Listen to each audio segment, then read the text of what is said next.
Okay, Amazon sellers, we are striving to provide you with information so that you can help yourselves get your accounts and your listings reactivated, write your own plans of action. Today I'm here with Brianna London, who is one of our brilliant paralegals. And we're going to be talking about winning reactivation after Amazon knocks you out for dropshipping. So, dropshipping on Amazon is permitted to a certain extent. They have policies in a way which is permitted, and they have policies in a way which is prohibited. Most of you guys do what's prohibited.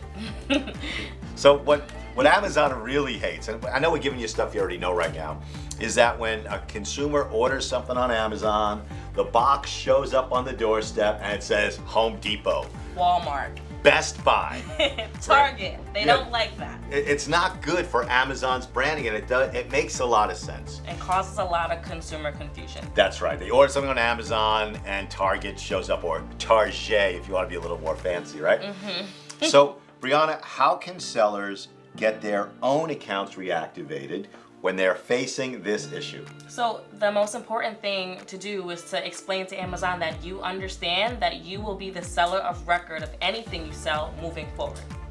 So the way you explain this to Amazon is in the form of a plan of action. Every plan of action has the same 3 sections. Root cause, what caused the problem? Immediate corrective action, what did you do immediately upon learning of the issue? And section 3, the long-term or systemic changes to your business. So Brianna, what are some of the arguments that sellers can write themselves to win reactivation?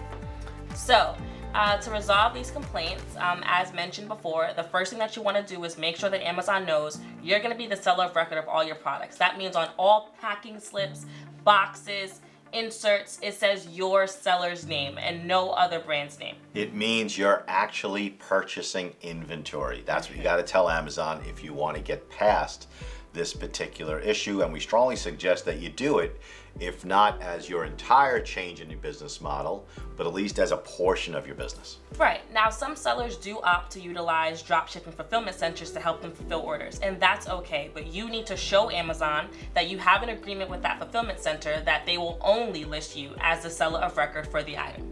So the proof is in the details, the proof is in the document. So if you have this type of fulfillment center, this type of agreement, or even an email correspondence, 100%. Dear fulfillment center, fulfill this from my inventory, blah, blah, blah, put that right into the plan of action.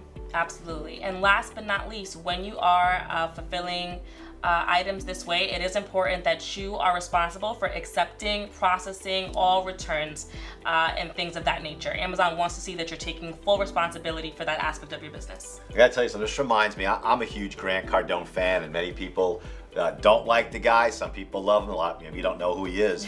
But he talks about how with great ambition becomes great responsibility. You gotta be responsible for everything. Absolutely. So, take responsibility for this. Take responsibility in your plan of action. Take responsibility for changing your business in a way that Amazon's going to accept.